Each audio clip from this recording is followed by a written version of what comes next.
벙커원 라디오. 굳이 문화계 블랙리스트 때문이 아니더라도 우리는 참 만나기가 어려웠습니다. 그래서 시네마달과 벙커원이 함께 시작합니다. 토요 독립영화관 시네마 벙커원. 매월 첫째 주, 셋째 주 토요일 오후 2시가 되면 벙커원이 독립영화관으로 변신합니다. 그동안 만나기 어려웠던 우리가 반갑게 만날 수 있는 또 하나의 광장이 되고자 합니다. 4월 1일 개관하는 시네마 벙커원의 첫 상영작은 세월호 참사 이후 3년의 시간을 돌아보고자 기획된 4.16 프로젝트 옴니버스 영화입니다. 자세한 사항은 지금 바로 벙커원 홈페이지에서 확인하세요.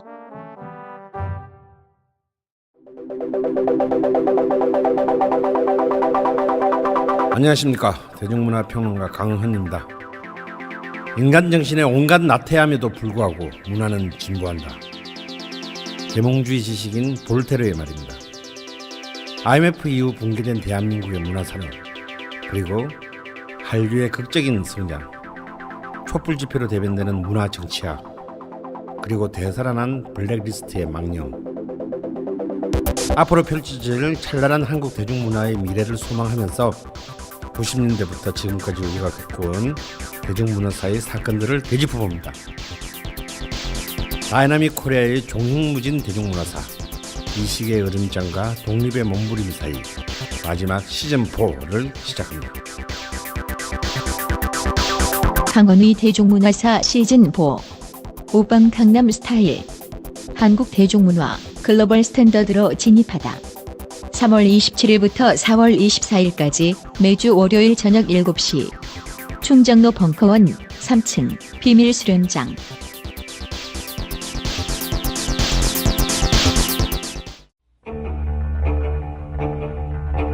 역사 강사 심용환 특강. 헌법의 상상력. 2017년 3월 6일 강연. 2부. 그래서 어찌됐건 일본 같은 경우는 우리랑 조금 다른 야당사의 과정을 거치고 있고, 일본은 일본대로 위기에 있다라면 우리는 사실은 인물 중심의 정당에서 이제 벗어나고 있는 상태에서 뚜렷한 대안을 갖고 있지 못한 뭐 이런 상황이다라고 좀 볼 수 있습니다. 제가 하지만 중간에 농담을 할 수 있는 구조가 아니에요. 이게 너무 진지하게 강의록을 너무 빡빡하게 만들었어요. 이게 우리나라 얘기할 땐 약간 좀 풀어져서 이렇게 딴 얘기도 할 수 있는데 내가 하면서 너무 진지해져가지고. 잘 듣고 계시죠? 네, 다행이에요. 네. 자, 그다음 이제 프랑스입니다. 제가 사실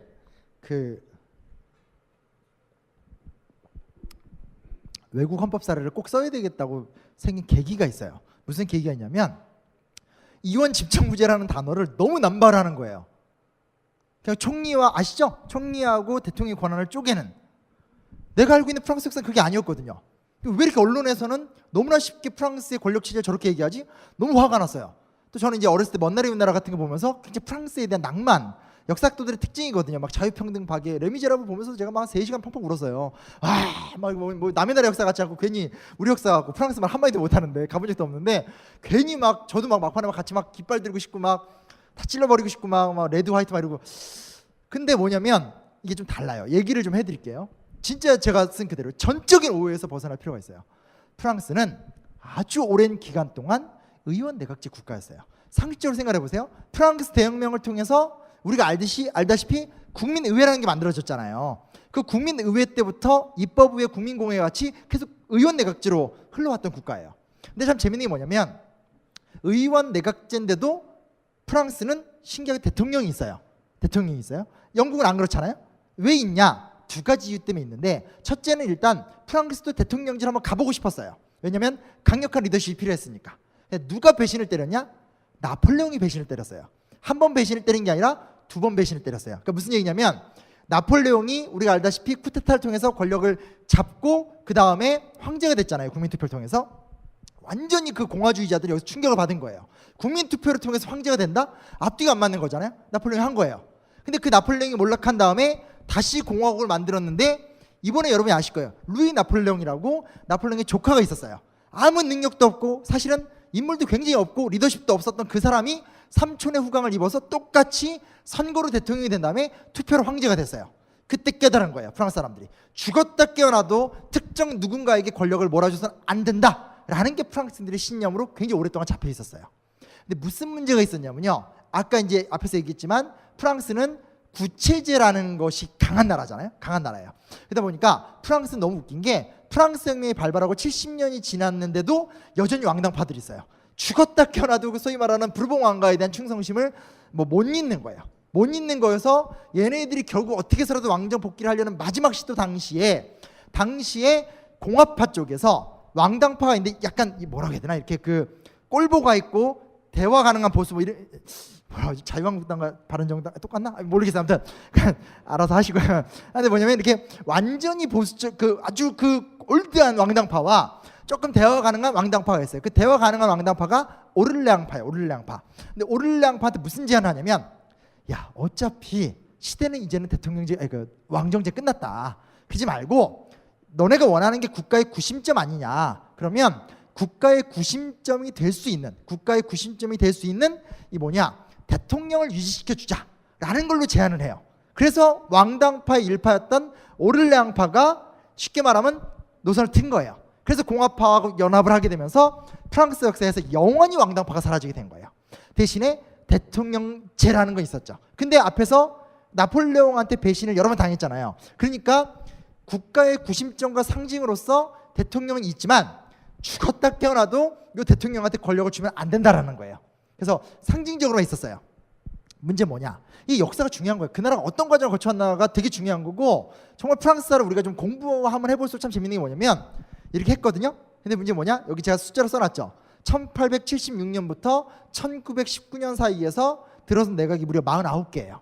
그러니까 의원 내각제 국가의 특징이 뭐냐면 다수당에 의해서 국정이 운영되다가 안 되면 막 내각 총사퇴 시킨 다음에 재선거하고 이러잖아요. 못 가는 거예요. 이 기간 동안에 2년 넘게 흘러간 내각은 2개인가밖에 없어요. 그중에 유명한 게 1차 세계대전 당시인가 클레망스 내각 정도가 좀 흘러갔어요. 1919년부터 58년 사이에는 무려 70여 개의 내각이 구성 소멸, 기본 3개월. 그러니까 얼마나 이게 심각한지 알겠죠? 도무지 의원 내각제로 나라가 안 굴러가는 거예요. 그런 상황에서 무슨 상황이 생기냐? 알제리 문제라는 게 생겨요. 그러니까 알제리 어딘지 아실 거예요. 그러니까 프랑스에 바로 이렇게 지중해 건너면 북아프리카 좋은 그 축구 선수 지단의 고향인 바로 그 알제리예요. 마지막 식민지예요. 그러니까 어찌됐건 우리 입장에서 식민지가 나쁜 거지만 프랑스인들 입장에서 프랑스의 영광, 식민지 영토의 크기 아니겠어요? 베트남에서 비참하게 패했어요. 이제 남은 게 알제리밖에 없어요. 알제리만큼 뺏기기 싫은 거예요. 알제리만큼 죽어도 뺏기기 싫어요. 당시 알제리 같은 경우는 인구 한 1000만 명 정도 돼요. 문제가 있어요. 1000만 명 중에 900만은 우리가 알고 있는 아랍인들, 이슬람 교도들이에요. 나머지 100만 명은 프랑스 사람들이에요. 근데 여기서 중요한 특징이 뭐냐면 알제리 있는 프랑스인들은 거기서 태어난 사람들이에요. 태어난 사람. 그러니까 쉽게 말해 이거죠. 일제시대가 한 100년 갔어요. 그러다 보니까 우리나라에서 충정로 벙커 일대를 지배하고 있는 일본인들인데 이 사람들은 태어난 데가 충정로예요. 그러니까 어떤 얘기인지 아시겠죠? 그러니까 이 사람들은 죽었다 깨어나도 알제리를 포기할 수가 없는 거예요.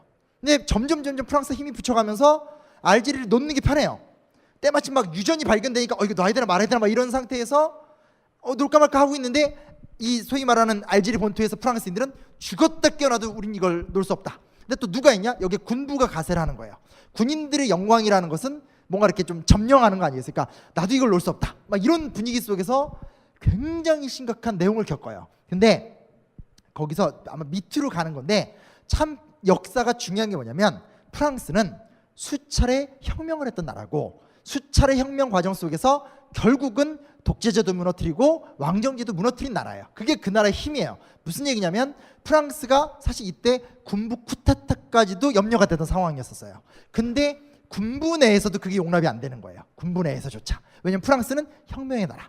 왜냐하면 파시즘의 열기가 그렇게 전 유럽을 휩쓸 때도 프랑스에도 파시스트 정당이 있었어요. 지금도 있잖아요. 근데 프랑스에도 아주 강력했던 파시스트 정당이 있었지만 끝내 권력을 못 장악해요. 왜? 프랑스의 혁명 전통이 죽었다 깨어나도 극우 파시스트 세력의 발음이 너무 힘들다. 극우 파시스트 세력의 발호를 이렇게 통제하는 거죠. 그래서 결국 대안이 뭐냐?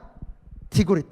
밑에 이분이에요. 사실 이렇게 나이 드시면서 이건 정말 말년의 모습인데 훨씬 카리스마 있는 인물인데 이분 아마 들어보셨을 거예요. 자유프랑스 연합을 이끌면서 나치의 지배 속에서 이분이 영국에서 이제 저항을 하면서 독립운동했던 가장 유명했던 프랑스의 지도자죠. 그래서 현대 프랑스의 아버지였는데 그를 다시 불러들이면서 그에게 막강한 대통령제의 권한을 줘요. 그게 프랑스 5공화국의 헌법이에요. 그러니까 무슨 얘기냐면 제가 하고 싶은 얘기는 오늘 우리와는 별로 상관이 없지만 이 얘기를 하면서 유신헌법 당시에 이번에 잡혀 들어간 그 김기춘이가 유신헌법 해설서에서 계속 뭐라 그러냐? 우리도 강력한 리더십이 필요하다. 그 강력한 리더십의 예가 어디냐? 저 위대한 혁명의 나라 프랑스의 드골 대통령이다 라면서 막 그런 얘기를 한 거예요. 앞뒤가 전혀 안 맞는 얘기예요. 앞뒤가 전혀 안 맞는 얘기죠. 드골은 실제로 이런 프랑스의 역사적 과정 속에서 대통령이 됐고 막강한 대통령의 권한을 얻은 상태에서 그가 전행을 했다기보다는 이 문제들을 하나하나 해결하면서 프랑스라는 나라를 굉장히 강력한 국가로 재건하는 데 굉장히 큰 공을 세운 사람이에요. 물론 그가 58년에 집권했다가 60년대 후반에 잘리거든요. 그때도 사실은 이미 60년대 후반에 들어가면 아마 6.8혁명 같은 거 들어보셨을 거예요. 프랑스가 더 진보적 흐름으로 나가고 있는 상태에서 사실 드골은 굉장히 좀 이렇게 올드한 인물이 되죠. 자기가 그걸 돌파하기 위해서 국민투표를 붙여요. 붙였다가 결국 그 국민투표에서 실패하면서 쿨하게 은퇴한 사람이에요. 그러니까 박정희랑은 전혀 비교할 수 없는 사람이고, 그리고 여담이긴 하지만 제가 프랑스만 나오면 약간의 애정, 한 번도 안 가본 정말 먼 나라의 나라에 대한 애정인데, 뭐냐면 드골 당시에 가장 강력했던 좌파가 누구냐면 철학자 사르트르예요. 아시죠? 저기 구토슨 사르트르. 사르트르가 진짜 거의 몽상적 사회주의자가 돼요. 그러니까 완전 이건 좌빨도 이런 좌빨이 없는데 전혀 현실성이 없는 극단주의자의 모습을 보이는데, 많은 사실은 이 드골을 둘러쌌던 극우나 보수주의 정치인들이 사르트르 구속하라고 다 그래요. 그때 이 드골이 했던 유명한 말이 있어요. 뭐라고 하는지 알아요? 놔둬라. 사르트르도 프랑스다. 소름 돋지 않아요? 그도 프랑스다. 너무 미화시켰다. 어쨌든 어떤 그런 소위 말하는 이 나라가 갖고 있는 문화 전통이 뭐 쟤는 종북이야, 좌빨에 이렇게 몰지 않고 그 가치를 혼용해주고 호흡해줄 수 있는 어떤 가치를 지녔다라는 부분에선 참 멋있는 나라의 모습이 좀 있어요. 4번까지 같이 했던 얘기고, 그러다 보니까 프랑스란 나라의 특징이 뭐냐면 이원 집정부제 국가가 된 거예요. 대통령도 힘을 갖고 있고, 원래 의원 내각제 국가니까 총리나 국회도 힘을 갖고 있는 희한한 나라예요. 근데 이게 제가 왜 사기 뭐 이런 얘기를 막 했냐면, 저도 관심이 가니까 공부를 해봤는데 프랑스 헌법을 아무리 자세하게 공부해봐도 아주 냉정하게 정확하게 대통령과 총리와 국회에 롤이 완벽하게 분할이 안 돼 있어요. 애매한 거예요. 애매한 거. 왜냐? 지금 얘기했듯이 이건 프랑스 특유의 역사 때문에 만들어진 거고, 그런 정치적 필요에 의해서 대통령제가 삽입이 돼버렸기 때문에 경계성이 정확하지 않아요. 궁금하잖아요. 이걸 어떻게 해결할 것인가. 다 뒤져봤어요. 공통적 발언은 뭐냐면 프랑스의 정치 문화가 해결한다예요. 프랑스의 정치 문화가. 그러니까 뭐냐면 모든 글은 아무리 글로 규정을 해놔도 이게 안 되는 부분이 있잖아요. 우리나라 사람들께 되게 익숙한 거 아니에요. 뭘 해놓으면 자꾸 그 글을 왜곡하거나 어기면서 막 가는 거 아니겠어요? 그러니까 이번에도 국정교과서 당시에 위안부 얘기를 막 나올 때 우리는 이 교과서 잘 만듭니다 하면서 막 위안부를 강화했습니다라고 해놓고 소녀상은 빼고 이런 이상한 짓 하잖아요. 그러니까 글은 언제나 이렇게 틈이 있어요. 틈이 있는데 프랑스의 헌법도 틈이 있지만 그 틈을 뭘로 메꾸냐? 그들의 정치 문화가 메꾼다라는 거예요. 아무리 뒤져봐도 프랑스에서 대통령과 총리의 권한은 되게 모호해요. 그러나 프랑스에서는 대통령과 총리의 권한이 충돌돼서 심각한 내분에 이르거나 뭐 대통령이 부통령을 암살하거나 이런 사례를 또 찾아볼 수는 없거든요. 심지어 제가 토요일에도 다른 강연에서 했던 얘기지만 프랑스 대통령은 비상대권도 갖고 있어요. 비상대권이 뭐냐면 유신헌법 때처럼 국가 비상사태를 선언하고 뭔가 할 수 있는, 우리나라에서 막 대통령들이 하는 짓들 있죠. 그런 비상대권도 프랑스가 갖고 있는 나라예요. 지금 현재 대통령도. 그러나 프랑스에선 비상대권을 활용한 대통령이 없어요. 왜냐하면 프랑스인들에게 있어서 비상대권이라는 건 심각한 외적인 침입인 거지 자기 권력을 확장시키기 위해서 하는 게 아니니까. 이거 너무 미화하나? 아무튼 그래요. 근데 이제 이 이원집정부제에서 우리가 좀 주목해서 볼 수 있는 건요, 대통령, 이건 좀 제가 보기엔 주목할 부분이에요. 대통령이 다수당의 총리를 지명해야 돼요. 대통령이 야당이 총선에 승리하더라도 야당의 지도자를 총리로 무조건 지명해 줘야 돼요. 이거 문화예요, 문화. 써있지는 않지만 그렇게 해요. 그러면 대통령이 국무위원도 선임을 하지만, 대통령이 국무위원을 선임하지만 실제로 국무위원과 거의 모든 회의를 하고 어떤 의결을 정하는 사람은 다 총리예요. 무슨 얘기냐? 권력이 분할되어 있고 대통령이 제왕적 대통령이 아니라는 거예요. 전 이건 되게 중요한 부분이라고 생각해요. 우리 식으로 얘기한다면 이렇게 할 수 있죠. 대통령이 국무총리 임명해요. 그러나 국무총리가 국무회의 최종 권한을 갖고 있다라든지, 아니면 대통령이 국무위원을 임명하지만 국무위원들의 합의에 의해서 법령이 결정된다 라고 해버리면 아마 대통령의 권한은 지금처럼 이루어질 수가 없어요. 이거 되게 좀 중요한 문제라고 저는 생각해요. 그런 부분에서 프랑스는 우리한테 좀 상상력을 주는 부분이 있는 거죠. 프랑스는 개헌을 많이 한 나라예요. 그러니까 우리도 앞으로, 현재까지 우리가 개헌 9번 했으니까 앞으로 한 10대 번 더 해도 상관은 없어요. 개헌을 많이 한다고 해서 그 나라가 망가지는 건 아니에요. 미국도 수정헌법 조항들을 계속 만들었었고, 얘네는 아예 개헌을 되게 많이 했어요. 근데 개헌을 많이 했지만 그 개헌은 이제 최근에 일어난 여러 가지 문제들, 특히 EU를 지도하는 지도국가로서의 정체성, 이런 것들 때문에 좀 개헌을 많이 하는데, 여하간 이 나라는 좀 개헌을 여러 번 하는 특징을 갖고 있다고 좀 기억을 하시면 됩니다. 자, 이제 나쁜 얘기 해볼게요. 너무 좋은 얘기를 많이 했는데 좀 안타까운 얘기인데, 칠레에 대한 얘기를 해볼게요. 칠레에 대한 이야기.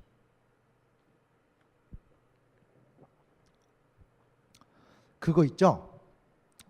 제가 아는 뭐 친한 분, 맨날 들고 다니는 게 체게바라예요. 그분은 뭐 필통, 뭐 가방, 오토바이 다 체게바라예요. 사실 그분의 삶은 아주 전형적인 자본주의적 삶을 살아요. 대강 무슨 이미지인지 아실 거예요. 우리 사회에서 몇 년 전, 꽤 됐죠? 한 10년 됐을 거예요. 그 실천문학사에서 체게바라 평전이 나와서 한때 엄청난 히트를 쳤던 적이 있어요. 기억하시죠? 그 빨간 자주색 표지에 그렇게 그 체게바라 검은 얼굴 난리가 났었어요 그때. 그래서 뭐 티셔츠에 체게바라도 많고, 누굴 제일 존경하세요? 체게바라요. 체게바라 영화도 엄청 나왔었어요. 냉정하게 물어볼게요. 그 10년의 기간 동안 우리 사회가 보다 더 좌경화가 되었나요? 전혀 되지 않았어요. 무슨 얘기냐면 체게바라에 대한 이미지를 좋아한 거지, 체게바라가 꿈꿨던 그 세상을 추구한 건 아니라는 거죠. 참 저는 그게 좀 역설적이고 얄미웠었어요. 그래서 저는 그때 끝끝내 체게바라 평전을 안 사고 체게바라 스티커를 하나도, 이상한 성격이 있어요. 싫어 막 이렇게 해서 기억이 있는데, 비슷한 이미지가 아엔데예요. 이분이 아엔데예요. 우리나라 사람들이 아엔데 얼굴은 잘 몰라요. 근데 아엔데 많이 들어보셨을 거예요. 그 칠레의 어떤 민주주의나 칠레의 어떤 사회 경제를 발전시키려고 하다가 미국에 의해서 좀 이렇게 실패한 사람, 그런 사람이에요. 그래서 우리가 뭐 얘기를 하다 보면 참 신기한 게, 북한의 김일성에 대해서 우리가 미화시키지 않잖아요. 북한의 주장처럼 뭐 11살의 나이에 뭐 타도 제국주의 동맹을 만들었고 나뭇잎을 엮어서 배를 만든 다음에 뭐 일본군을 이렇게 부시고 막 넘어가고 그랬대, 이런 거 감동하지 않아요. 김일성이 이름 하나가 나와도 이거 문제가 되는 거 아니겠어요? 참 웃긴 건, 김일성을 칭찬했고 김일성 못지않고 김일성과 같은 반열에서 공산주의 사회에서 인정받던 체게바라나 아엔데에 대해서는 굉장히 환상적인 이미지를 품고 있는 이상한, 참 희한한 나라예요. 뭐 둘 다 틀린 것 같아요. 하나하나 얘기해 볼게요. 이 최근엔 더 좋아졌는데, 좋아지기 전 얘기, 2000년대 초반까지 얘기 좀 해볼게요. 일단 칠레는 두 가지 정체성을 갖고 있는 나라예요. 저는 이게 되게 중요하다고 생각해요. 너무 그 아엔데로 갈 필요가 없는 게, 칠레 야당사는 프레이 노선과 아엔데 노선이 있어요. 프레이는 기독민주당의 대표예요. 그러니까 우리식으로 얘기하면 더불어민주당 정도예요. 개혁적인 야당이에요. 보통 이제 유럽에서는 기독이란 단어가 들어가면 이건 좀 보수성에 근거한 개혁적인 정당이거든요. 그래서 개혁 야당이에요. 아엔데는 이제 급진적인 거죠. 아엔데 전에 대통령이 프레이 대통령이에요. 프레이 대통령의 아들도 이 칠레 민주화 속에서 대통령이 됐어요. 아엔데도 아엔데의 아들이 대통령이 되고 그런 건 없지만, 아엔데의 영향 속에서 그 이후에 아엔데를 추모하면서 또 많은 대통령이 된 사람들이 많이 나왔어요. 두 개의 노선이 되게 중요해요. 프레이의 노선은 뭐냐? 성장을 통한 분배예요. 성장을 통한 분배. 그러니까 무슨 얘기냐면, 경제 성장을 쫙쫙쫙 끌어내되 과감한 어떤 사회개혁은 부담스러운 거예요. 그러니까 성장을 끌어내면서 그 성장의 열매를 최대한 좀 가난한 사람이나 사회에 좀 이렇게 취약계층한테 지원해주는 제도, 그러니까 온건한 개혁주의라고 보시면 돼요. 온건한 개혁주의라고 보시면 돼요.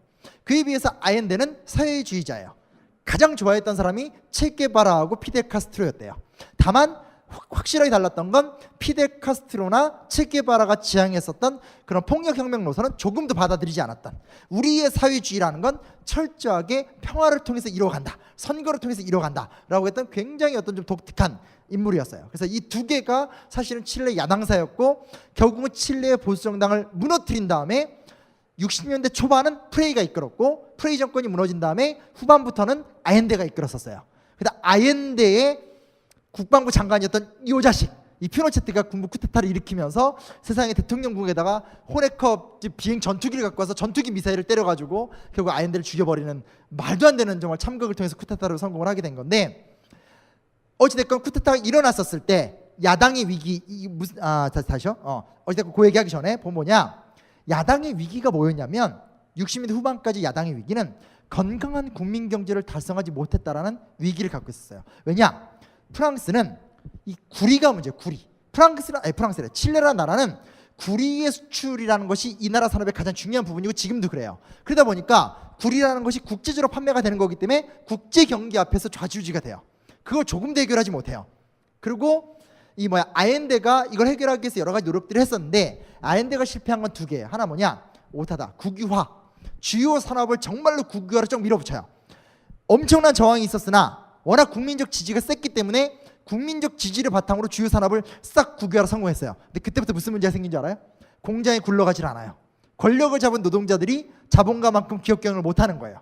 삐걱삐걱 곳곳에서 난리가 나요. 그러니까 국민의 여론에 힘입어서 권력을 뒤집은 다음에 평화적으로 사회주의 개혁을 실현했는데 미시적인 현장에서 난리도 아닌 거예요.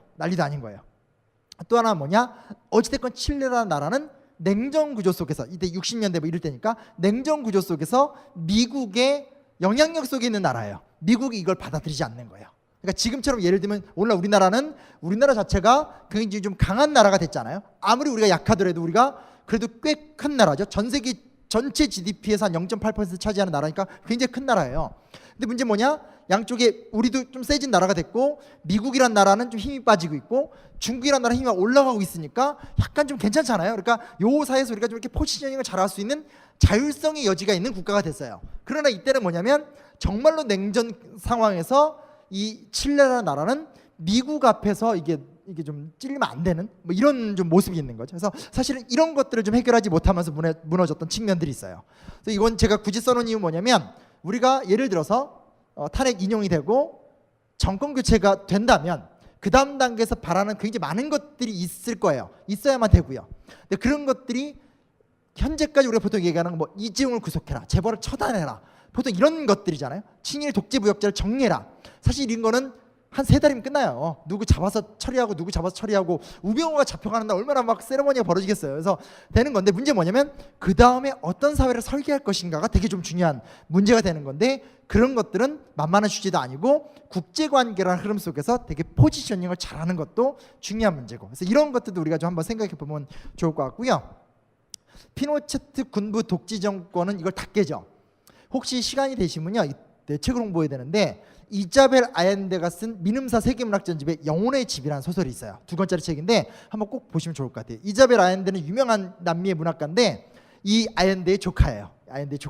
여성 문학가인데, 우리가 보통 알고 있는 거는 가르시아 마르케스의 100년 동안의 고독이 유명하잖아요. 사실 저는 그거는 그냥 너무 재밌긴 한데, 너무 재밌는데 뭘 얘기하는 거지가 좀 약한데, 이자벨 아엔데는 그런 마술주의적으로 시작해서 막판에 이 군부 쿠데타가 어떤 현실을 일구어내는가를 너무나 적나라하게 묘사하고, 본인이 여성이었기 때문에 그 군부 쿠데타 상황 속에서 더 취약한 어떤 여성의 아픔 같은 것들을 너무나 생짜로 그러니까 제가 잊지 못하는 건 그 어떤 군인들에 의해서 건물에 갇혀 있는 상태에서 막 투쟁을 하던 대학생 중에서 여자 주인공이 쉽게 말하면 생리가 터진 거예요. 그래서 근데 되게 약한 분이어서 이제 그분이 이제 어쩔 수 없이 거기서 이렇게 빠져나가는데, 거기서 막 반대편 군의 지도자가 막 그 여성님을 막 비하 발언도 하고, 영화의 또 그 소설의 마지막을 보면 그럼에도 불구하고 이 소위 말하는 칠레 민주화에서 여성들이 보여주는 독특한 끈기의 이야기 같은 것들을 되게 문학적으로 잘 묘사를 했어요. 근데 그게 사실은 실제 칠레 현대사를 읽어봐도 너무 어울려요. 그래서 내 책 홍보해야 되는데, 헌법의 상상력 알죠? 10년간의 역사 토크도 이렇게 하여튼 좀 되게 좀 이런 얘기 나오면 제가 꼭 추천하는 책인데, 재밌어요. 1권 별로 재미없고 2권 가면 재밌어요. 저는 그거는 진짜 태극기 집회 분들한테 꼭 읽히고 싶어요. 왜냐면 그걸 읽으면, 거기 그 소설에서도 우익분들이 계속 아엔데한테 밀리니까 뭐라고 그러냐면, 군인을 부르란 말이야 막 이래요. 그 주인공이 그 할아버지 있거든요. 근데 할아버지가 군인을 불러 막 그래, 진짜 군인이 나왔거든요. 근데 군인이 나와서 우익의 입장은 하나도 안 들어주고 그냥 자기들의 세계를 만들어 버리는 거예요. 근데 지금 똑같잖아요. 태극기 집회에서 할아버지 나와서 계엄령 막 난리치잖아요. 정말 군부가 나온다고 생각해 보세요. 그들이 원하는 세계를 만들까요? 착각하고 있는 거예요. 그래서 진짜 태극기 집회 쪽에 저는 아엔데 책을 정말 꼭 좀 읽을 리가 없죠, 그렇죠? 세상이 좀 그래요. 안 읽어도 되는 사람은 그 책을 읽고 있고 읽어야만 되는 사람은 읽지도 않고 참 세상이 각서나 돌아가요. 피노체트가 잘못한 게 많은데 대표적인 게 뭐냐면요. 사회복지에 대한 합의를 부쉈다는 거예요. 왜냐하면 이건 뭐 제가 디테일하게 얘기할 수는 없지만 프레이건 아인데건 기본적으로 이 남미라는 사회는 굉장히 사회 보장률이 높았던 나라였대요. 근데 더 세게 한 거고 좀 덜 약하게 했던 건데 피노체트가 들어오면서 그걸 다 부셔요. 제가 책에다 하나하나 좀 자세히 묘사해 놨어요. 그래서 교육정책부터 시작해서 모든 분야에서 복지 예산 같은 걸 다 삭감하면서 전형적인 신자유주의 국가가 된 거예요. 근데 이 피노체트의 경제사를 어떻게 평가할 것이냐를 평가하기 힘든 게 너무 오르락내리락이에요. 근데 이 오르락내리락도 독재 정권이니까 그랬지라고 말하기도 그런 게 워낙 구리 위주이기 때문에 이 나라가 이 오르락내리락 하는 걸 마냥 피노체트 탓으로 돌릴 수가 없어요. 근데 중요한 사실은 뭐냐면 이 소위 말하는 그는 사회복지 시스템을 깨고 그러니까 좌익과 우익의 합의를 깨버리고 신자유주의 정책을 통해서 극단적인 부익부 빈익빈 사회를 만들었다는 거예요. 그리고 이제 그 이후에 90년대부터 시작해서 조금씩 나아지고 있는 건데 많이 나아졌죠. 두 가지 문제가 하나 있어요. 첫째 뭐냐? 이건 이제 거의 많이 해소가 되긴 했는데 대통령이 국방부 장관을 임명하지 못하는 구조예요. 이게 정말 대박이에요. 전 세상에 어떻게 헌법이 이럴 수가 있는가 했는데 일단 칠레는 상원과 하원이 있고 군부 쪽에서 국방부 장관, 뭐 장군, 군사령관 이런 사람들이 임기가 끝나면 다 상원 의원이 돼요. 피노체트 본인도 종신 상원 의원이 됐었어요. 그리고 국방부 장관은 상원의 합의하에서 추대를 하는 거예요. 그러니까 군부의 권력이 독점적으로 존재하는 사회가 되는 거예요. 이게 지금 거의 해체는 됐어요. 너무나 오랜 시간 동안 하나하나 해왔던 과정이 참 힘든 건데 약간 그런 부분들. 그러니까 우리 사회가 사실은 아무것도 아닌 것처럼 보이지만 보세요. 국방부 장관은 언제나 양복을 입고 나와요. 그렇죠? 그리고 군사령관들은 그냥 군복을 입고 나와요. 국방부 장관이 절대로 군복을 입고 나오면 안 돼요. 아주 특별한 상황을 제외하곤. 왜냐? 자유민주주의 국가에서는 군의 문민 통제가 전제예요. 심지어 사실은 군인 출신이 아닌 사람이 국방부 장관이 돼도 돼요. 예를 들어볼까요? 이게 좀 옛날 얘기긴 하지만 조선왕조 때 우리가 잘 알고 있는 사군육진을 개척한 김종서 문관이었어요. 귀주대첩 당시에 어디냐 거란족 10만 대군을 물리쳤던 강감찬 문관이었어요. 이건 얘가 좀 이상하다. 근데 어쨌든 중요한 사실은 뭐냐면 원래 민주국가나 시민사회 국가에서는 군에 대한 문민 통제가 무조건 전제가 되어 있어야 돼요. 그래서 뭐 그런 부분도 좀 있죠. 그래서 뭐 우리나라가 그렇게 심각할 정도의 군부 이런 건 아니지만 이런 것도 좀 인상적으로 좀 봐야 될 부분인 거고 갑자기 김영삼 대통령 떠오르지 않아요? 하나의 척결 참 그건 좀 정말 잘했던 것 같아요. 그 영감탱이가. 그리고 하나 뭐냐? 문제가 뭐냐면요. 약 15년간의 지속적인 민주화가 진행 중이긴 하지만 과거와 같은 사회복지 국가로는 컴백을 못했어요. 그러니까 무슨 얘기냐면 한 사회가 하나의 전통이 붕괴가 되면 그 붕괴된 걸 다시 세워나간다라는 거 이거 보통 일이 아닌 거예요. 그러니까 우리는 무엇을 잃었고 무엇을 얻었고 무엇을 만들어갈 것인가는 지금부터 굉장히 좀 중요한 문제가 될 것 같아요. 우리는 어찌됐건 사실 그랬잖아요. 우리가 어린 시절 아무튼 대강 한 80년대까지만 하더라도 우리 사회에서는 스스로 부자가 부자란 말 잘 안 하죠. 염치라는 것도 있었고 그리고 뭐 교육 평등성 같은 것들. 그래도 뭐 어느 정도 공부하면 자기 원하는 대학 가고 어느 정도 원하는 그 대학을 나오면 뭐 어느 정도 출세가 보장되어 있고 나름대로 우리 사회가 갖고 있었던 우리 사회만의 역동성과 평등성이 있었는데 그게 이젠 정말로 끝장날 대로 끝장이 난 상태죠. 그럼 어디로 갈 것인가? 되게 좀 중요한 문제일 것 같아요. 이게 마지막 얘기예요. 그래 뭐 나름 괜찮지 않나요? 재밌죠? 네, 이거 어디 가서 들을 수 없는 특별한 이게 뭐냐 마지막 북유럽입니다. 아유 이거는 진짜 쓰면서 죄송했어요. 뭐 이렇게 잘 나가는 나라들 써가지고 우리 길을 죽일 필요가 있나 했었는데 근데 어쨌든 저는 제가 그 헌법의 상상인 걸 썼던 의도가 뭐였냐면 우리가 생각하는 헌법은 자꾸 권력구조 얘기잖아요. 4년 중임제냐 뭐 의원내각제냐 근데 그게 틀린 건 아니에요. 어찌됐건 권력구조를 어떻게 정립하느냐에 따라서 국가의 운영 방식이 달라지니까. 그러나 중요한 사실은 헌법의 3분의 2는 우리의 기본권과 우리의 노동권과 우리의 사회권을 규정하고 있다는 거예요. 저는 그걸 끊임없이 입증하고 싶었어요. 입증한다는 게 조문을 써놓고 이게 중요해요 라고 떠든다고 그게 중요로운 게 아니죠.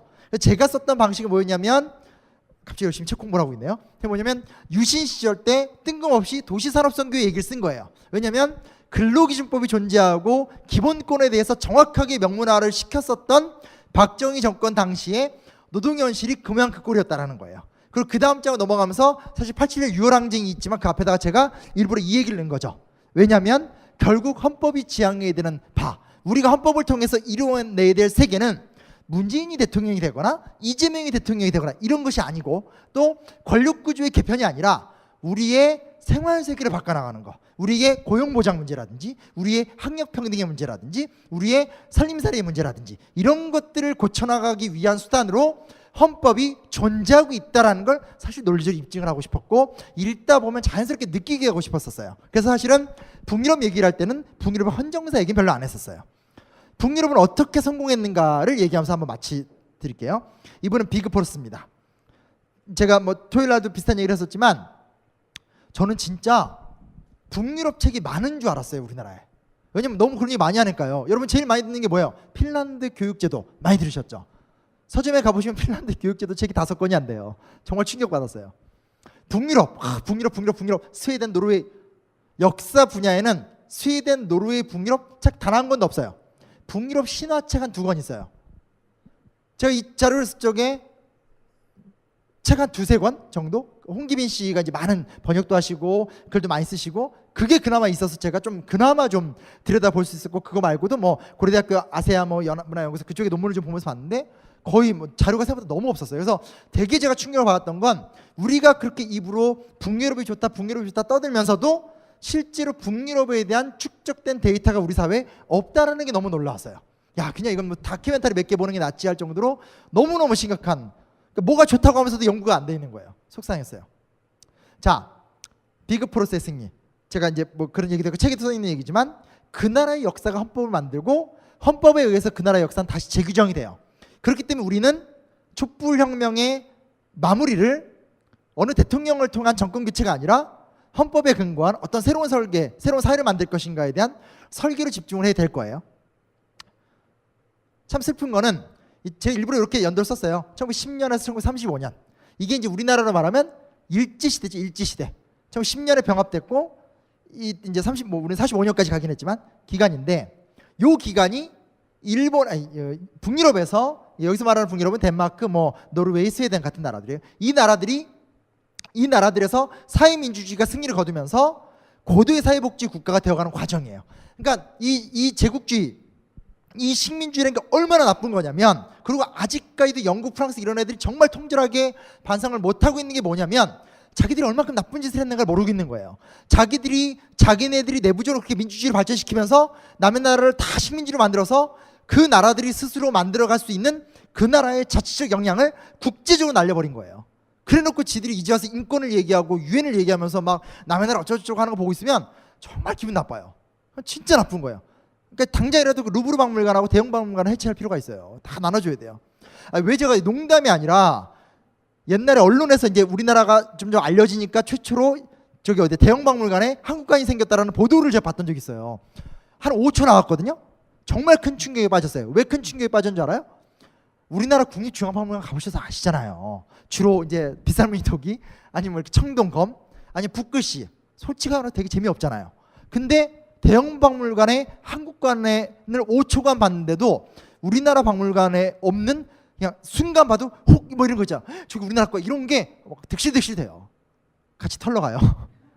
약탈하고 싶어요 진짜. 너무 싫어요 진짜. 근데 아무튼 뭐 그다 치고, 자, 첫 번째 좀 중요한 전제가 있어요. 사회민주주의는 공산주의가 아니었어요. 이게 생각보다 좀 되게 중요해요. 그러니까 무슨 얘기냐면, 우리나라에서는 진보 진영에서 뭐라 되나 어떤 그런 사회민주주의를 좌파의 여러 논리 중에 하나로 수용하는 측면이 있는데, 사실 유럽에서는 레닌이 이끌었던 현실 공산주의 국가와 투쟁하면서 성장한 게 사회민주주의예요. 그러니까 사회민주주의는 어찌됐건 마르크스나 레닌의 설계 작품이 아니에요. 제3의 길적인 노선 투쟁이 좀 강해요. 그리고 그 특징 중에 대표적인 의회주의죠. 우리는 의회에 진출해서 투표를 통해서 평화적 권력을 달성한다는 게 첫 번째 얘기예요. 두 번째 뭐냐?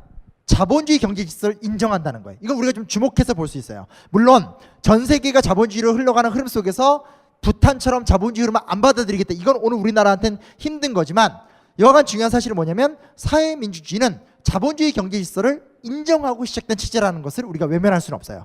그렇기 때문에 사실은 많은 학자들이 이 북유럽 모델이 언제까지 갈까에 대해서 상당히 좀 걱정하면서 바라보고 있어요. 왜냐하면 지금 전 세계의 신자유주의 물결이라든지 자본주의 자체의 체제 모순이 심해지는 상태에서 그다지 이 사회민주당이 제대로 된 대안을 내놓고 있지 못하거든요. 그래서 그런 건 있어요.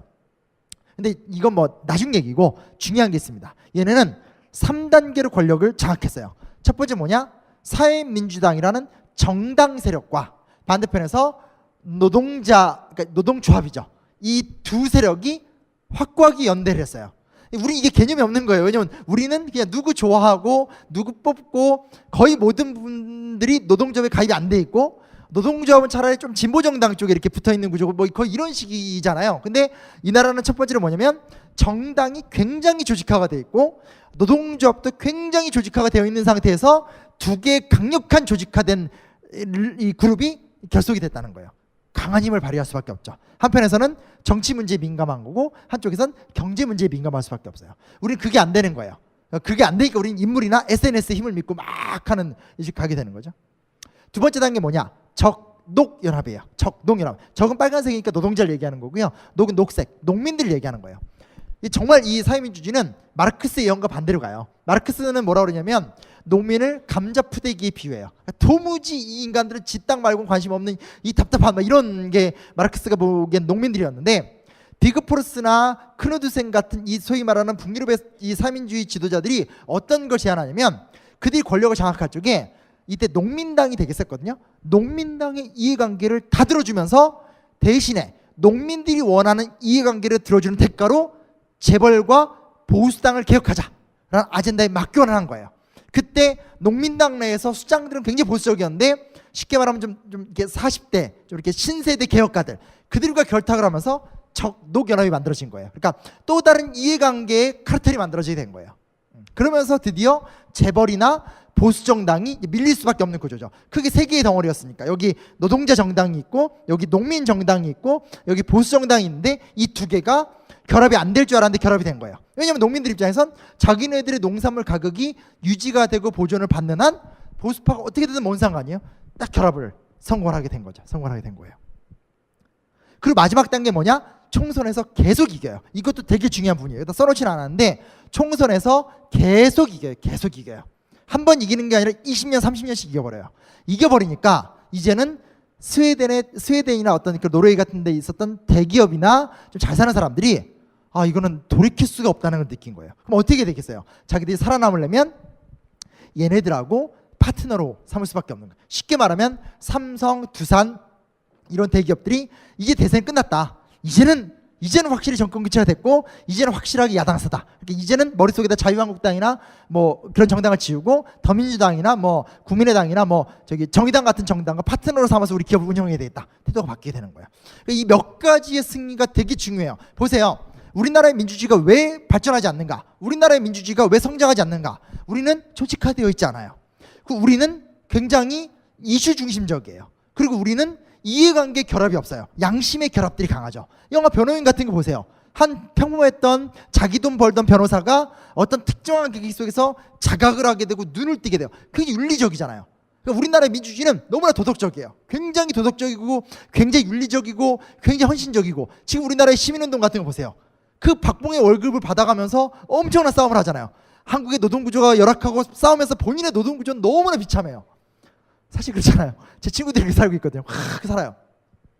근데 스웨덴의 해법은 뭐냐면 이해관계 카르텔을 만들어낸 거예요. 긍정적 이해관계죠. 노동자의 권익과 농민의 권익을 딱 연결을 시켜버린 다음에 기업이 노동자나 농민과 타협하지 않으면 생존할 수 없게 만들어버린 거예요.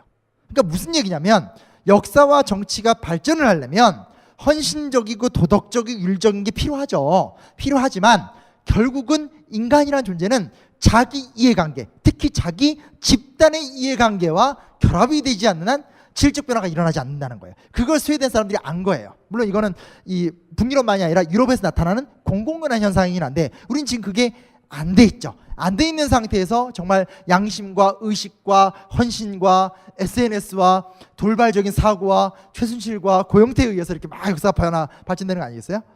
막판에 유머 코드 넣었으나 또 실패한 것 같고요. 그러다 이제 또 무슨 재밌는 현상이 나타나냐면요. 너무 3인당이 잘 나가는 것 같아요. 그래서 노동조합 총연맹과 사용전합, 그러니까 쉽게 말하면 뭐냐면요. 정경련이 민주노총하고 독자 협약을 맺은 거예요. 이제 우리 여기서부터 이제 우리의 상상이 마비가 되는 순간 그게 가능해 이렇게 되는 건데 왜냐하면 너무 총선에서 3인당이 잘 나가니까 이대로 가다 보면 너무 이렇게 좀 중앙 정부에 끌려가겠다라는 생각이 드니까 그러지 말자. 우리 재벌 대기업들도 이해관계 집단이고 니네 노동자들도 이해관계 집단 아니냐. 우리가 계속 정부 말만 듣냐. 우리끼리 한번 연합을 해보자 해서 소위 말하는 노동조합 총연맹과 사용자 연합 간의 연맹 체제가 만들어지면서 중앙 단위에서 자기들끼리 노사관계를 구축하고 자기들끼리 임금 상승 하강 같은 걸 다 조절해요. 그러면서 같은 직종에서 임금 연대의 원칙이라고 동일 노동 동일 임금이라든지 여러 가지 굉장히 고도의 평등한 시스템들을 많이 만들어낸 거예요. 이런 거에 대한 대응 속에서 3인당은 원래는 계급주의 정당이었지만 계급주의 정당의 특징을 포기하고 예방적 사회정책, 그러니까 미리 예측을 해서 인구가 준다면 어떻게 대응을 할 것인가, 인구가 는다면 어떻게 대응할 것인가 하는 소위 말하는 선도적인 정치문화, 그냥 눈앞에 일어나는 이슈를 사후적으로 처리하는 것이 아니라 체제 내 안정이 이루어지고 나니까 앞으로 무슨 일이 일어날 것인가를 예측하면서 사회를 만들어가는 시스템을 구축할 수 있었던 거예요.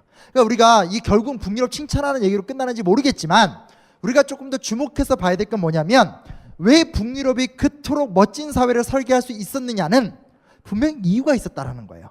그 이유가 우리 안에 한 번에 다 될 수는 없겠죠.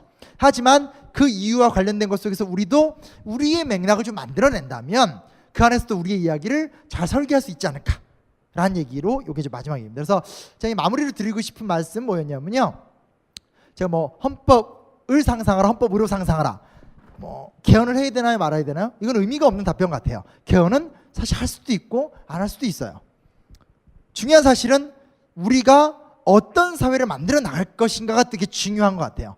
그러니까 제가 뭐 눈이 돌아다니면서 사실 니체를 깊이 알지도 못하면 자꾸 니체 비판하는 것 같은 말을 하는데, 니체가 기독교를 비판할 적에 이거는 노예들이 자기 권리를 유지하기 위해서 초인들을 얽어먹기 위해서 만든 종교다 이렇게 얘기하는데, 그 말이 저는 헌법이 딱 어울리는 것 같아요.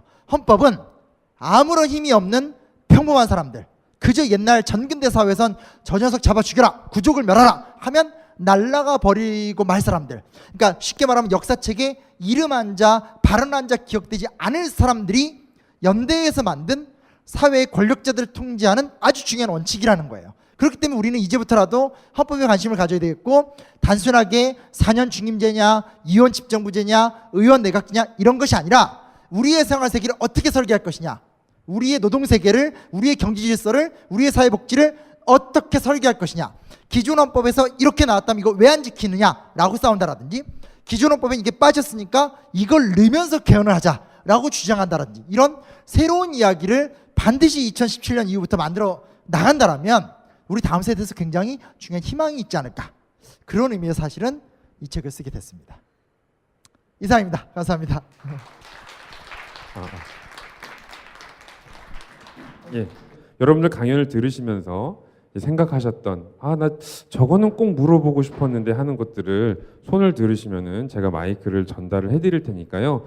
오늘은 아무래도 저기 국내의 어떤 개헌의 과정을 설명하시는 게 아니라 해외의 다른 나라의 역사를 통해서 헌법이 어떻게 자리를 잡아왔는지에 대해서 말씀을 하시는 거기 때문에 사실은 국내 사례에 대해서 굉장히 궁금하신 점이 많으실 것 같아요. 그래서 편하게 질문을 해주시면은 제가 마이크를 전해드리도록 하겠습니다. 우리나라의 민주주의가 조직적이지 않다고. 근데 행정이나 정치 이런 것들 다 조직되어 있고 회사도 다 조직도라는 게 다 있잖아요. 그 부분에서 좀 이해가 안 됐고요. 우리나라의 전통이, 프랑스 나라를 얘기하시면서 전통에 대해서 말씀하셨는데 전통이 없다는 식으로 말씀하셨는데 그 부분에 대해서 좀 얘기해 주셨어요. 그러니까 조직이 안 됐다는 얘기는 뭐 아예 뭐 조직이 없다라는 얘기보다는, 그러니까 우리나라 민주주의라는 것이 조직화의 성숙도가 좀 떨어진다라는 얘기겠죠. 그러니까 뭐 그렇잖아요. 우리나라 사람들이 대다수가 노조에 가입이 되어 있지도 않고, 노조에 가입되어 있는 것이 고 정치행위가 되는 것도 아니고, 시민단체 같은 경우 사실은 제가 좀 충격적이었지만 우리나라에서 10만 명이 넘는 시민단체가 없고, 사실 더 심각한 건 10만 명이 아니라 10,000명이 되는 시민단체가 5개가 안 되거든요. 그러니까 그런 부분에서 질적 민주주의를 이뤄가기 위한 기본적인 구조화가 안 돼 있다. 좀 뒤집어서 얘기하면 사실은 종교 조직은 되게 활발한 편이거든요. 근데 문제는 뭐냐면 그 종교 조직이 사실은 개인의 기복적인 요소라든지 개인주의적인 모습들이기 때문에 사회 공적 시스템이 민주주의에는 별 도움이 못 되고 있는. 그러니까 저는 뭐 저도 종교를 믿고 있기 때문에 종교 자체를 부정적으로 본다기보다는 왜 종교라는 것은 한국 사회에서는 이렇게 기복에 종사하고 개인의 어떤 영달에만 종사하는가라는 그 파기 심각성. 물론 최근에는 태극기 집회에서 각종 교회가 큰 활약을 하고 있긴 하니까 나름대로 어떤 사회적 실천을 하고 있다고 볼 수 있겠지만 아주 예외적인 거고 대부분은 좀 그렇잖아요. 그래서 그런 부분에 대한 안타까움을 얘기를 한 거죠. 그 유럽에 비해서. 근데 어떤 조직화를 만들어갈 것인가에 대해서 사실은 좀 고민을 해봐야 될 것 같아요. 왜냐면 이게 그렇다고 해서 지금부터 조직화를 하자라고 해서 갑자기 조직화가 되는 건 아니거든요. 전통이 없다라는 얘기는 전통이 아예 없다는 것을 얘기한 것이 아니고 우리가 쌓아온 전통이 프랑스나 어떤 미국 같은 나라들이 갖고 있는 민주주의적 전통이라기보다는 민주주의가 왜곡됐기 때문에 민주화를 이뤄내야 된다는 민주화 투쟁의 전통이 강했다라는 거죠. 그러니까 지금부터 우리가 만들어가야 될 전통이라는 것은 민주화 운동의 전통이 아닌 민주주의를 실현해갈 전통을 만들어가자 정도로 보시면 될 것 같은데요. 그냥 저는 개인적으로 생각하면 그런 건 있어요. 그러니까 이걸 오늘 좀 길게 자세하게 말씀드린 거고 포인트를 잡는다면 이제 이익균 정권 조항의 부활. 그러니까 이건 오늘 얘기하지 못했던 건데 재헌헌법에는 이익균 정권이라는 게 있어요. 아까 그 영상에서도 얘기를 했었지만 그 기업 경영에서 나오는 노동의 결과물은 경영자와 노동자가 공유해야 된다라는 건데 그게 박정희 정권 때 빠지게 되거든요. 그렇기 때문에 꼭 그게 개헌을 한다면 꼭 저는 조항으로 부활돼야 된다고 생각을 해요. 왜냐면 그게 헌법 조항으로 들어가 버리면 그 다음에 국가 경제를 운영하는 데 있어서는 좀 근본적 변화가 일어날 것 같아요. 그래서 어디를 가든 제가 무조건 꼭 얘기하는 건 첫째는 이익균 정권 조항 얘기를 꼭 하고 싶고요. 그리고 이제 두 번째는 아까 이제 중간에 얘기했던 거지만 대통령이 현행 구조가 다 안 바뀌더라도 국무총리에게 어느 정도 국무회의 의결권을 준다라든지 아니면 국무회의에서 국무위원들이 이제 그 소위 말하는 의결권 합의권을 별도로 갖고 있다라든지 그리고 무엇보다도 경제부총리제라든지 뭐 사회부총리제도 같은 게 폐지가 돼서 국가 산하에 있는 공기관이 독립성과 자율성을 띠게 만든다라든 그런 것들이 좀 권력구조 개편에서는 이루어져야 되지 않나라는 생각을 하고요.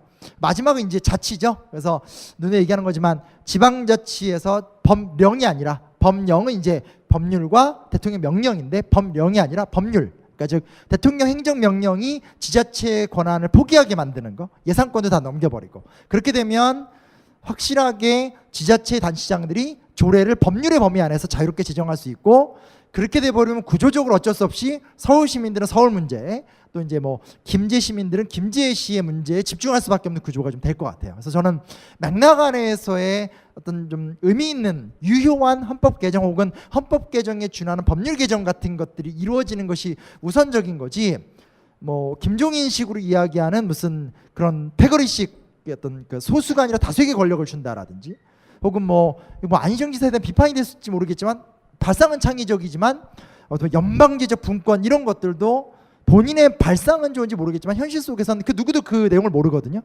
그 마치 뭐 안철수가 새정치 얘기하지만 그 새정치가 뭐냐를 아직도 모르고 있다라는 것처럼 안희정이 얘기하는 소위 말하는 어떤 그런 연방제적 분권제라는 거 저는 헌법사 때문에 몇 달간 이 문서 속에 있으면서 단 한 번도 그런 논문을 본 적이 없거든요. 그래서 그런 맥락 없는 얘기보다는 오늘 우리가 구축한 맥락에서 어떻게 맥락을 개선해 나가고 파괴시켜 나갈 것인가 뭐 그런 것이 좀 포인트가 아닐까라는 생각을 좀 해보게 됐어요. 아무 말씀도 안 하시길래 제가 한번 얘기해봤습니다.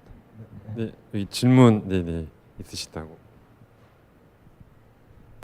네, 각 나라마다 헌법의 차이를 잘 들었고요. 네, 헌법재판소에 대해서는 어떤 위치, 이런 헌법에 오늘 듣는 내용에서 헌법재판소는 어떤 위치에 있는지, 다른 나라도 그런 게 존재하는지, 그리고 과연 그런 것의 동의가 이런 헌법 개정이라는 것에 대해서 왜 필요한지도 가끔은 의문이 들거든요. 그들이 정하는 게 최종적으로 남는 거니까. 그래서 그런 것들이 다른 나라에서 또 존재하는지, 아니면 우리나라에서 그런 것들이 왜 필요한지 약간 그런 위치가 같은 게 궁금해요.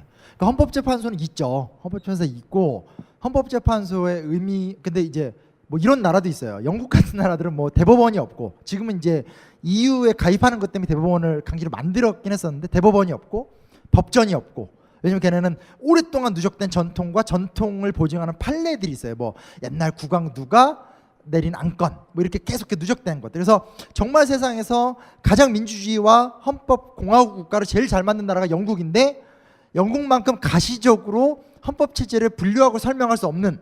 그래서 결국 제가 그거를 책에 마무리 넣었거든요. 근데 아까 초반에 안내해 주신 그분이 다 빼버렸어요. 그래서 무슨 이유로 뺐는지 모르겠지만 아무튼 이해를 시킬 수 없는 것 같은데 그런 나라도 있어요. 근데 기본적으로는 대부분의 나라들에서는 헌법재판소가 있죠. 근데 중요한 포인트는 뭐냐면 예를 들면 지금 우리나라 같은 경우는 헌법재판소가 좀 대법원에 종속되어 있는 구조. 그러니까 이런 게 좀 중요해요. 우리나라 현행 헌법이 아무리 많이 개선이 됐다고 하더라도 실제로 보면 결국은 대통령이 다 대법관들이 임명하는 구조예요. 국회의 동의를 뭐 대법원장의 동의를 하지만 임명까지는 대통령이에요. 그거 자체가 안 되거든요. 예를 들면. 그러니까 근데 다시 또 대법원이 헌법재판소를 통제하는 구조 이런 게 있는데 방법은 여러 가지겠지만 아예 뭐 헌법재판소를 대법원과 독립을 시켜서 분리독립돼서 그러니까 내가 사법을 전공하면 대법원장의 그러니까 최종 출세길이라는 걸 고려 안 할 수 없잖아요. 그러니까 대법원장의 길이 있고 헌법재판소장의 길이 있어서 일루 간 사람 일루 가는 거고 일루 가서 일루 가는 뭐 이런 분할로 가면 아마 대법원 헌법재판소가 굉장히 독립적인 위상으로 더 발전할 수 있을 거예요.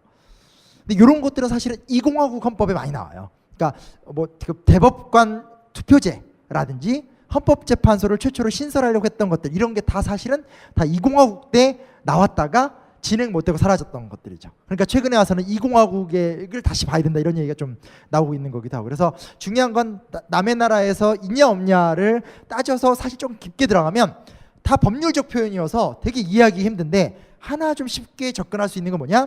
헌법재판소의 독립성, 그 위상. 근데 그 위상은 행정권력으로부터의 독립도 있지만 같은 대법원, 사법부 내에서 독립이 또 되게 중요한 문제인 것 같아요. 그런 거 좀 생각하면 좋지 않을까라는 생각이 듭니다. 네. 오늘 거의 2시간 가까이 그 해외 사례들을 중심으로 해외 역사들을 중심으로 해외 국가의 헌법에 대해서 헌법의 배경에 설명을 해주셨는데요. 정말 열광을 해주신 심영원 선생님께 큰 박수를 부탁드리겠습니다. 예, 감사합니다.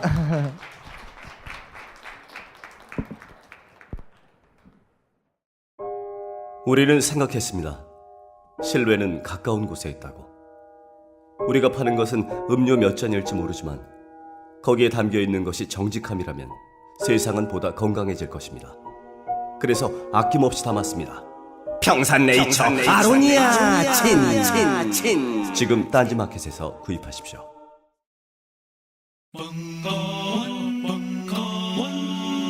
벙커원 라디오